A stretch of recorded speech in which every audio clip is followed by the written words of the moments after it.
Party అధికారం కోల్పోయిన తర్వాత, అంటే అధికారం కోల్పోయింది కాబట్టి మళ్ళా ప్రాంతీయ విద్వేషాలు రెచ్చగొట్టాలి, భావోద్వేగాలు రెచ్చగొట్టి మళ్ళా అధికారంలోకి వచ్చే ప్రయత్నం చేయాలి. అనే విధంగా శాంతి భద్రతలకు విఘాతం కలిగించేలా బీఆర్ఎస్ పార్టీ నాయకుడు ఎమ్మెల్యే పాడి కౌశిక్ రెడ్డి వ్యవహరించారు. కౌశిక్ రెడ్డి మీద కూడా దాడి చేయడం కరెక్ట్ కాదుగా.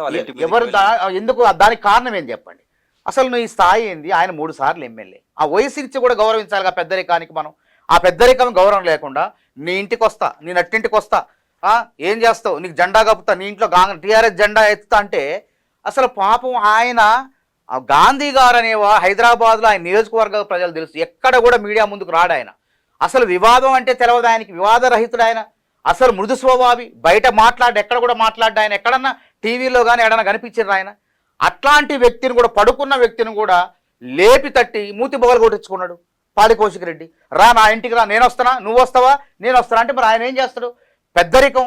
మరి ఏందో చూద్దాం, పాడి కౌశిక్ రెడ్డి ఎందుకు రమ్మన్నాడు, పోయి మాట్లాడదామని పోతే అవతల టీఆర్ఎస్ కార్యకర్తల్ని మహిళల్ని పెట్టుకొని చెప్పులతో దాడేసే ప్రయత్నం చేస్తే మరి వీళ్ళు కూడా ఉన్నారు కదా, నువ్వే రమ్మన్నావు కదా, కార్యకర్తల్లో కూడా ఉన్న పౌరుషం ఉంటుంది కదా, పోయి వాళ్ళ మీద కోడిగుడ్లు రాలదాడు. అయినా కానీ ప్రభుత్వం ఊరుకుందా? ఇద్దరిపైన కేసులు నమోదైనాయి. గాంధీ గారి పైన కూడా చట్ట ప్రకారం ఆయన పైన కేసు నమోదు చేశారు. మరి వీడికి బుద్ధుడు, పాడి కౌశిక్ రెడ్డి బుద్ధి ఉండాలి కదా. కమిషన్ రేటు ముందు ధర్నా చేసినావు, మరి డిఎస్పీ స్థాయి అధికారి గేటు దగ్గర ఉంటే నిలవరించే ప్రయత్నం చేస్తా, ఆయన విధులు ఆయన నిర్వర్తిస్తుంటే ఆయన గల్లాబట్టే ప్రయత్నం చేస్తాను. టీఆర్ఎస్ నేతలు ఏమంటున్నారంటే గాంధీ వస్తున్నప్పుడు ఒక 500 మీటర్ దూరంలో పోలీసులను ఏర్పాటు చేసి ఇప్పుడు అడ్డుకునే ప్రయత్నం చేయలేదు. ఎవరు ఊహించలేదు. అడ్డుకోవటం కాదు, కౌశిక్ రెడ్డి సవాలు విసిరిండు కాబట్టి, కౌశిక్ రెడ్డే దుందుడుకు స్వభావంగా ఉంటాడు కాబట్టి ఈ కౌశిక్ రెడ్డే గాంధీ ఇంటికి పోతాడు అని వాళ్ళు అనుకొని కౌశిక్ రెడ్డిని నిలవరించే ప్రయత్నంలో వాళ్ళు ఉన్నారు. పోలీసులు వేరే విధులు కూడా ఉంటాయి కదా, శాంతి భద్రతలు, ఇట్లాంటి అంశాలు. కానీ అనూహ్య పరిణామాలు ఏం జరిగినాయి, శరవేగంగా గాంధీ గారే మన ఆయన కోపం వచ్చి ఆ కౌశిక్ రెడ్డి ఇంటికి దగ్గరికి వెళ్ళిపోతారు. పోలీసులు కూడా అక్కడ నిలవరించారు.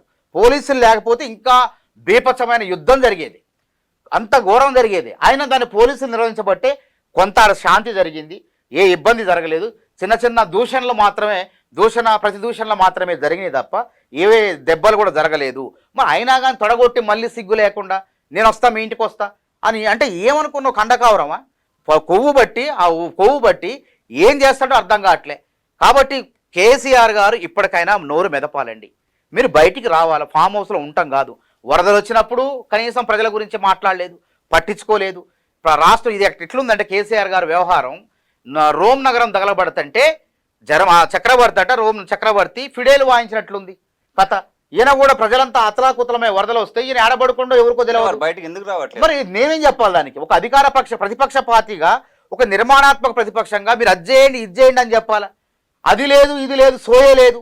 మరి ఎందుకు మాట్లాడటం లేదు చెప్పండి? ఒక ప్రతిపక్ష నాయకుడిగా బాధ్యత లేదా? ప్రభుత్వం అంటే అధికార పక్షం, ప్రతిపక్షం కలిస్తేనే ప్రభుత్వం, ఏకపక్షం ప్రభుత్వం కాదు. ఆయనకు కూడా ప్రోటోకాల్ ఉంటుంది, క్యాబినెట్ స్థాయి ఉంటుంది. ఆయనకి గౌరవం, ముఖ్యమంత్రికి ఏ విధమైన గౌరవ మర్యాదలు ఉంటాయో ప్రతిపక్ష నాయకుడికి కూడా అదే గౌరవ మర్యాదలు ఉంటాయి. ఓడిపోతే ఏమైతుంది చెప్పండి? ఓడిపోతే ప్రజలు మళ్ళీ రారా, ప్రజల్లోకి రారా? మీరు ప్రజల బాధలు పట్టించుకోరా కేసీఆర్ గారు?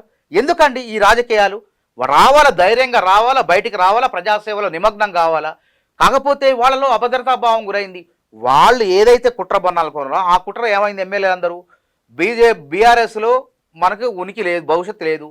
బీజేపీలో బతుకు లేదు 10 ఏళ్ల దాకా. ఈ 2 పార్టీలు ఇక్కడ అధికారం రావు. కాంగ్రెస్ పార్టీ 10 ఏళ్ళు ఉంటాయి. అన్ని పథకాలు కూడా సమగ్రంగా అమలు చేస్తుంది. దాదాపు 42 లక్షల మందికి 500కే గ్యాస్ పథకం అందిస్తుంది. అదేవిధంగా 47 లక్షల మందికి 200 యూనిట్లకే ఉచిత విద్యుత్తును అందిస్తుంది.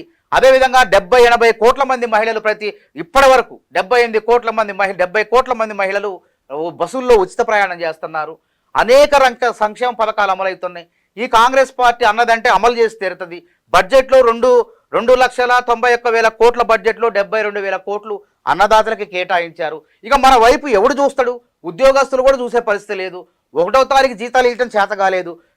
రేవంత్ రెడ్డి సర్కారు వచ్చిన తర్వాత టంచనగా 1వ తారీఖు రాంగ్లో జీతాలు పడుతున్నాయి. నిరుద్యోగులు కూడా జాబ్ క్యాలెండర్ వేస్తే వాళ్ళు చదువుకుంటున్నారు. ఎక్కడ కూడా వేలు పెట్టే పరిస్థితి లేకుండా ప్రభుత్వాన్ని కావాలని బద్నాం చేసే విధంగా, ఈ విధంగా మాటలు తూటాలతో కాంగ్రెస్ అంటే ప్రజల్ని పక్కదారి పట్టించే కార్యక్రమాలు వాళ్ళు పూనుకున్నారు. ఆయన కూలుస్తామన్నారు, వాళ్ళ గోయిన వాళ్ళు లోకున్నారు. కూలుస్తామంటే ప్రజలు ఏం చేశారు, వాళ్ళనే కూల్చేశారు. కాబట్టి ఇక్కడ ఏంటంటే మేము వాళ్ళ లెక్క కక్కుర్తి పడి ఇప్పుడు 2014లో 15 మంది 6 గ్యారెంటీలు సంపూర్ణంగా కాలేదు. చేస్తున్నాం కదా. ఇప్పుడు ఆయన రుణమాఫీ చేతగాలే, బీఆర్ఎస్ వాళ్ళు అదే అంటున్నారు. అది బీఆర్ఎస్ వాళ్ళు అంటారు, వాళ్ళకి చేత కాలేదు కాబట్టి అంటారు. 6 గ్యారెంటీల్లో దాదాపు 5 గ్యారెంటీలు దాదాపు అమలు అవుతున్నాయి. క్యూ న్యూస్ ఛానల్లో పనిచేయటకు అనుభవం గల సీనియర్ వీడియో ఎడిటర్స్ కావాలను సంప్రదించవలసిన నెంబర్ 8688926084. qnewsads@gmail.com ను సంప్రదించండి. లైక్ చేయండి,